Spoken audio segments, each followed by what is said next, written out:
to another edition of Rise and Shine. I'm James Gordon. I'm Robert Bathers.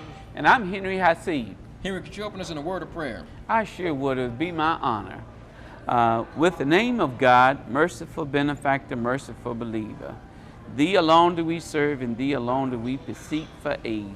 Show us the straight way, the way of those whom Thou hast bestowed Thy favor, those whose portion is not wrath, and who go not astray. Amen. Amen. I want to say today we'll talk about Obamacare. There's a lot of pros and cons for Obamacare, and there's, to have a national insurance coverage is having to. President Obama's made a lot of nations first, a lot of milestones in his presidency. Obamacare would be one of the ones, like a Medicare, that'll go down in history as forever under President Obama, and we'd like to applaud him for that effort.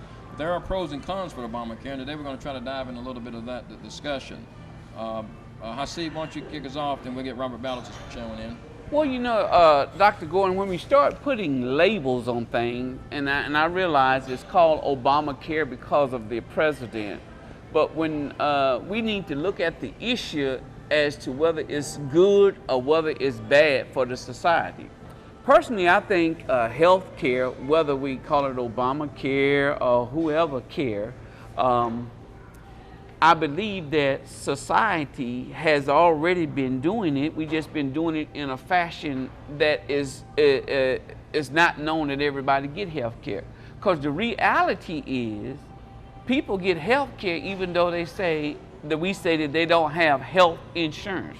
Right. For example, when I go to emergency rooms and all, I find out that there are people in the emergency room that don't have insurance, but the hospital cannot refuse to give them health care.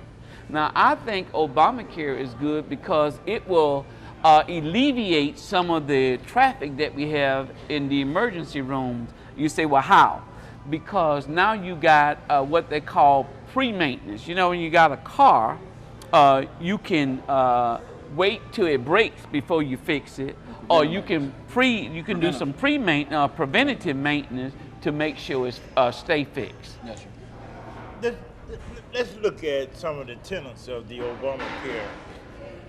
Never before in the history of the United States of America have we had an opportunity to provide the amount of health care for young people, for people who don't have financially able.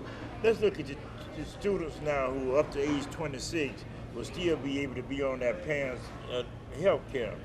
But more important than that, though, Obamacare has not only been a health care victory, but it's also been a political victory for the president.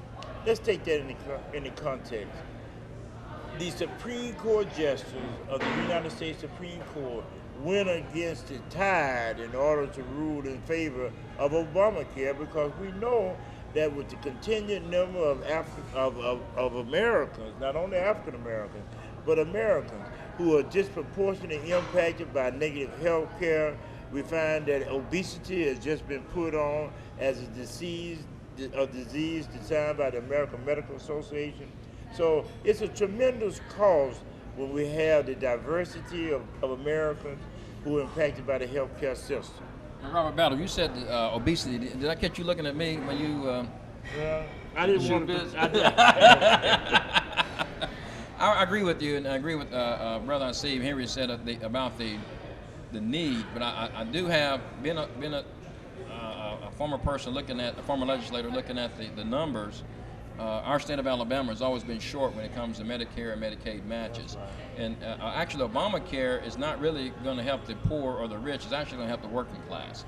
It's the working class and the business entrepreneurs, the self-owned business owners are the ones who suffer the most in our country.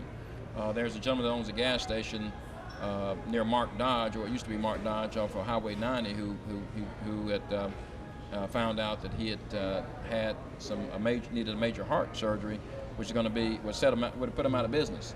But this Obamacare would help someone like that stay in business and not have to liquidate their personal assets in order to pay for the care. And that's what happens in the past. Is usually if someone's got a little bit of money, they got to sell everything to try to keep or the hospital tries to take it over the years. They're doing a $300,000 bill Had a friend, patient that just had appendicitis, emergency appendicitis, $30,000. Most working class folks who don't have health insurance just don't have the extra $30,000 to put on that. So Obamacare is needed for that situation. And when you say preventative maintenance, I think that's where I guess you and I would disagree a little bit, because I'm thinking it would be nice if we had a health system that could afford preventative maintenance, but we have 330 million folks in this country. And we talk about preventative maintenance, I think that's what's going to be the cost, the major cost hurdle. If it was just for major medical issues or moderate to major issues, I think it would be more affordable. But when you talk about preventative care,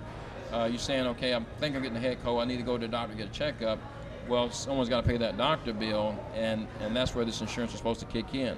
But what I'm seeing is private insurers already, the insurance rates of individuals is already going up an extra $50 to $100 a month. There's big organizations out there with half their members insured. That's going to cost them $500,000 to $1 million extra a year to make that happen. And I just don't see the monies in the budgets for that. No one's running at a major surplus to cover that, which means there's going to be layoffs in that agency. Well, you know, I think when we look at the health insurance issue that we're looking at, we have to see what is the needs of the society at this time. Robert mentioned about the age of 26 going up. Why do we need to go from 24 to 26? At one time in the society, it was 19. Our children was getting out of the house at 19. Then they were getting out at 22, 24. Now, because of technology and all, at 24, they're usually still, if they go into a higher education, and that's what it's got to be, they still have to be a dependent of that parent to stay on their policy. If they're out and they're out on their own, they cannot stay on the policy at 26. So if the parent is trying to educate a child and they're still in school, why shouldn't a child still be on that policy? Because you're gonna right in the middle of their education, you're gonna erupt everything and cause confusion, and they may or may not be able to, especially if they got any type of medical condition that come in that time. But look at some of the problems that's associated with Obamacare. You got the Republicans who primarily been opposed to Obamacare, but at the same time, though, they are not opposed to the pharmaceutical companies who continue to make millions of dollars. Millions of dollars. Billions. They do billions and billions. But they do not really focus on, because majority of them are probably in the pockets of the pharmaceutical companies. They don't take in consideration that the pharmaceutical companies should be the main undergirders of the healthcare system in America. Well, Robert Battle, with that thought, we're going to go to a commercial break. I want to thank our sponsor, our host sponsor, Baumhammer Wings, for allowing us to film on location. And we have our live billboard here sitting in the middle. So thank you, Baumhammer Wings, and please do patronize this restaurant and many other fine establishments out in the community. And we'll be back in 2 minutes.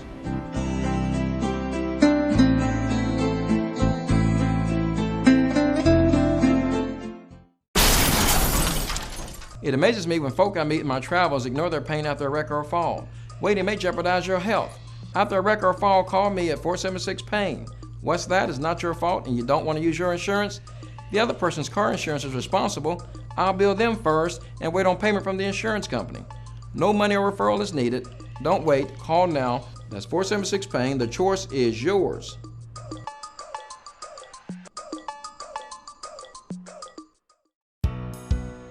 Concerned about national issues? Looking for answers about problems that exist in your community? Tune in to Pass It On with Robert Battles every Sunday at 3 p.m. Pass It On is an American talk show that focuses on national and local level issues. Tune in to Pass It On every Sunday at 3 p.m. on Gospel 900, 660 a.m. WGOK.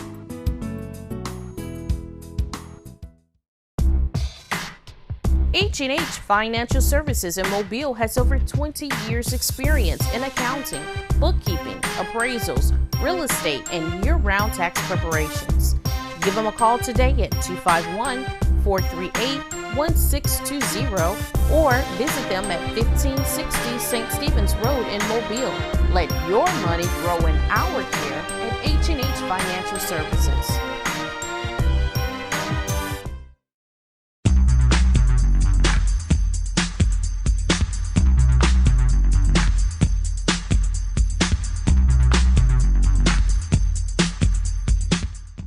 Welcome back to another edition of Rise and Shine. Today we're talking about Obamacare and the impact that it has on Americans. Dr. Gordon? Robert Battle, before break you mentioned about, I guess, partisan, and over the break we talked a little bit about how this bill has been sponsored in some part by both parties in Washington. And I would like to say that in Washington and in Montgomery, the lines get very blurry when it comes to these big policies. Sometimes in the public, one person can show that they're against it or not for it or what have you, but we've got to realize that anything that happens in Washington today, there's one party that has one house of Congress, and there's another party that has another house of Congress. So any bill that gets through there had to have support of both parties. So let's not, get down the rabbit hole of blaming this party over that party, because really they both have their hands in the cookie jar when it comes to policy making in America. I want to say that I do agree with you that the profit margins of the pharmaceutical companies seem to be astronomical, and that's a topic for a later show. But concerning Obamacare, when I'm looking at counting the beans and counting how this is all going to be paid for, I think what's going to happen is that many Americans are going to find they're going to lose about another $50 to $100 a pay period. So if you're getting paid twice a month, that's $100 to $200 a month when the insurance rates increase, or when some of these companies are forced to apply this Obamacare, which is necessary and it's needed, and we're just going to have to find that in our budgets. But we need to tell the people the truth that it's not going to be a windfall, that you're just going to have this beautiful health insurance of no cost to you, the consumer or the business. So it's going to go up, your rates are going to go up on insurance, and some of the costs are going to have to go up to the products that the companies are producing to help absorb some of this cost, because it is going to be a cost shift, and it's going to be some costs associated with getting this fully implemented in 2014, 2015. I think most of it comes in 2014. Well, you know, the states that have already implemented that, from what I understand, that they are actually saving money on the implementation of, because the federal government in the beginning is going to supplement some of it. I think it's a matter of our priorities. Well, here, hold on a second. No, you're right. Now, the first 2 years, the government does subsidize much of Obamacare, but after those 2 years drops off, right, the cost will have to be absorbed by the states, and we need to do our research, rise and shine. We need to help ask the citizens to look into, the first couple of years it looks very rosy for a state, but after those first 2 years, the state has to pay their portion. Right. And I think that's where, as a citizen, as citizens of our great state and great country, there's some things we have got to start looking at cutting in order to pay for this Obamacare. There are certain things that we're in business in this state that we do, that there's some services that we need to cut out, the air shows or some things that come to mind in the military. We all love the air shows, the Thunderbirds and the Blue Angels. But if you say, okay, we spend $100 million a year on the Thunderbirds and Blue Angels, or do we put that money toward subsidizing or toward reducing the cost of a national health care, or we call Obamacare? Well, what role does the state government play in regulating? When I heard the dialogue about Governor Robert Bentley, because I think he does not support Obamacare, in regards to what Dr. Gordon mentioned earlier about those costs that we're really not taking in consideration what's going to be the future impact. What impact would Obamacare have on employers too, Dr. Gordon? That's what I'd like to get some dialogue on. Well, Dr. Bentley and I were colleagues in the 2006 to 2010 quadrennium, both representatives, and we talked regularly on certain issues, such as the immunization for children. I would say that Dr. Bentley is probably looking at it from a nuts and bolts standpoint, and there's monies in the state to pay for it. It's just that the state can't go on business as usual and pay for it. You're going to have to, people are going to have to say, look, I'll forego the dessert so I can pay for this health care, so I can pay for this match. If we as citizens are responsible and do that, then we'll be okay. For businesses, the business is going to say, look, I got 100 employees. If I got over 25, I'm under that umbrella. 25 used to be the number. It may still be the number. But say, just give it, for example, that's the number. I got 50 people I'm paying for insurance. Now I'm going to subsidize another 50. Well, the employees got to take some of that heat, but the employers got to take some of it as well. And when employers take some of the heat at that magnitude, the bottom line is to raise the price of the product. They got to raise the price of the product or cut the pay of every person, but they really can't justify cutting the pay because each individual has to pay more out of their check to match for the insurance match. Well, I think when we look at health care, first of all, we got to realize what the health care costs the system. Now, we're just going to look at dollars and cents.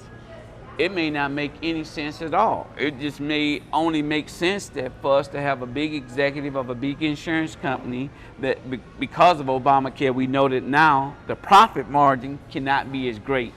We've seen executives in these companies take all of the money out and penalize even the clients that pay for health care. So there's going to be limited. I think our priority has to change.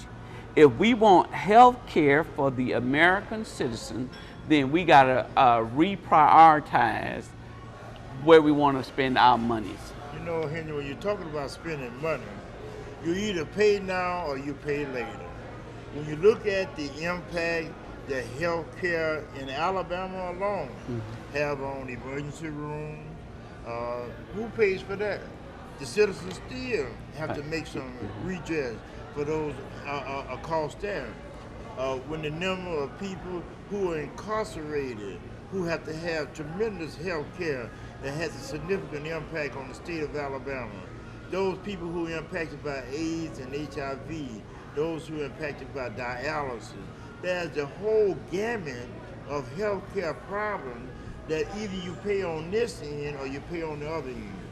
Well, I agree with you there, Robert Bowles, but I think the two things that we like to miss, HIV and dialysis are two majors, but I think obesity and smokers are two things that if the government did its part and cut out some services that are not mandatory, not necessary, and the citizens, like myself, pull back a few pounds, then if I continue on this track I'm on, being about 50 to 60 pounds overweight, then I'll be a prime candidate for diabetes, which is long-term insulin, and a prime candidate for heart disease. And cancers usually come after that. So, if I want to be responsible as a citizen and do my part, then I've got to do like President Bill Clinton did and start getting with the healthy kick. You know what I'd just like to say, in that same mode of trying to preserve the healthcare system, I'm in the process now of negotiating a community garden.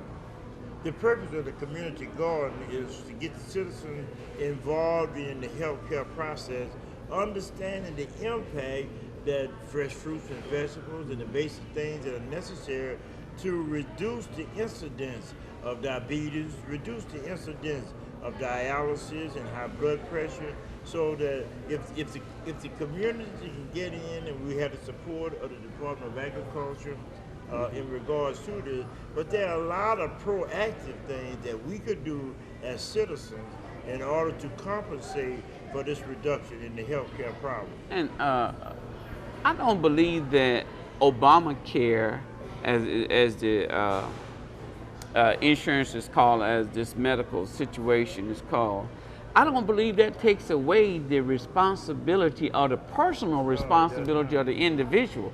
Now, if you want to live, you should try to eat right. If you don't eat right, Obamacare ain't gonna save you, and no other kind of care is gonna save you. Well, I want you to comment on this now, but I think as Americans, the problem is when we put a program in place that becomes it's not really a safety net, it really becomes a cocoon or a carrier. It's something that says, well, I ain't got to worry about my health care now so much or being so healthy because I know I got in this insurance. And then instead of needing a second opinion, I may need a third or fourth opinion because I don't have to pay for it. So we got to, I guess, my thought is that the insurance need to cover moderate to major issues, and plus you're going to have to somehow the abuse of the system. If people run to the doctor for the runny nose syndrome, I think that it can increase the cost and make the cost to where it's going to be top heavy. Well, I'm sure there's going to be some issues with it that's got to be ironed out with the health care, as it was is in other countries that they had to iron out. But I think any person, any individual who think that just because they got health insurance that they can do whatever they want to do and live, I think that's a fool. Well, you know, not only are they a fool, Brother Hasib, but also we have to look at what are those mitigating circumstances. Right. What about the parents who are buying all the junk food for the children? You have an active responsibility too to take the corrective action so that, you know, I saw a statement one time, Brother Hasib, that said, we eat the way we live and we live the way we eat. So if we could get the citizens, even through this program on Rising Sun, to start focusing on the basic ingredients that are essential for healthy survivability, I think we'll go a long way. That's Okay, correct. so I think the cause of some of the ailments, you know, when I think about some of these big box stores, we're going to get the $4 or $4.99 lunch at one of the major department stores, and you go in there and you look at the window, everything looks so delicious, but everything is fried. Everything is fried. I mean, they got like fried chicken 16 different ways. It's like, why can't y'all put a baked? You got rotisserie chicken right behind the fried chicken, but you don't serve it on the $4 plates. Why can't you cut one of them chickens up and put it on the $4 plate? I do want to applaud Morrison's. They do have a little blue plate special. They always have a healthy choice in Morrison's. Of course, I don't always pick the healthy choice. You can look at me and tell. I tell that. You too, you say? I Or do. just me, you tell me. So, but I think that the thing that we look at with Obamacare, to keep on track, is to make sure, you know, we look at other development nations, other industrial nations that has a national health care. No one has as many people as we have. France, 30 million. London, 30 million. America, 330 million. That's 11 times what any other nation has that has some type of nationalized health care. Cuba is far less than that, and you bring the doctor a chicken, you get ahead of the line. I've been there personally, and this is what the citizens of Cuba tell me. But a national health care for our country is definitely needed. We have it. It's going to be implemented, most of it being implemented by 2014. But I think, in my opinion, the cost is going to be the major hurdle that we're going to have to be ready to absorb as citizens, and expect the pain to be across the board.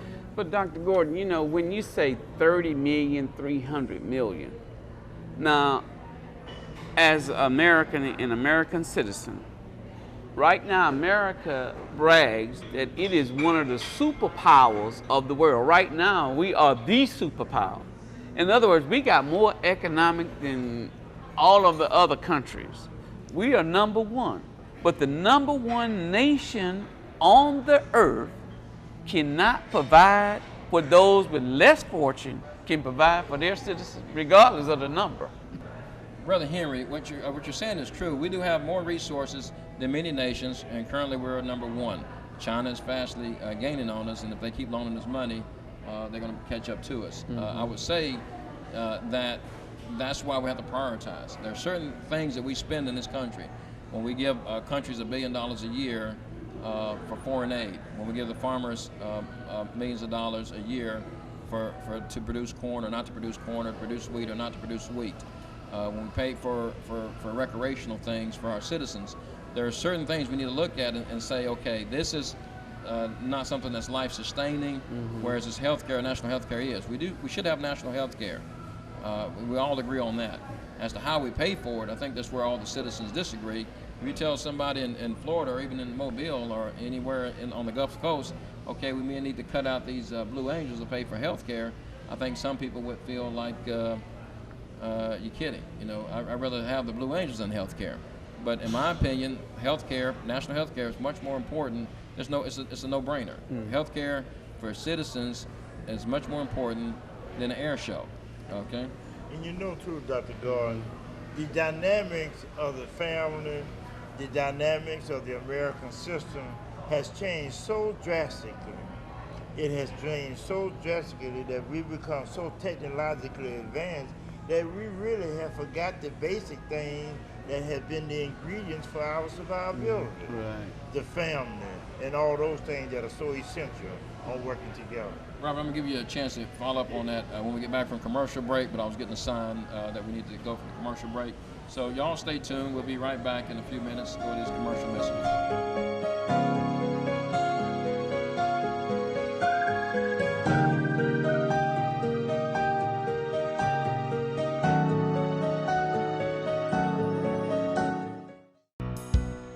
Concerned about national issues? Looking for answers about problems that exist in your community? Tune in to Pass It On with Robert Battles every Sunday at 3 p.m. Pass It On is an American talk show that focuses on national and local level issues. Tune in to Pass It On every Sunday at 3 p.m. on Gospel 900, 660 a.m. WGOK.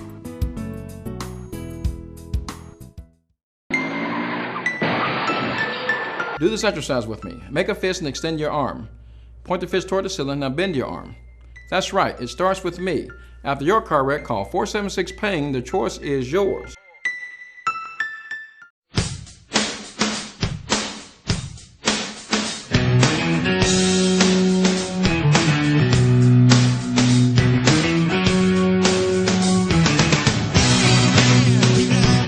Finish up this last segment talking about the educational component of Obamacare, the responsibility of our citizens.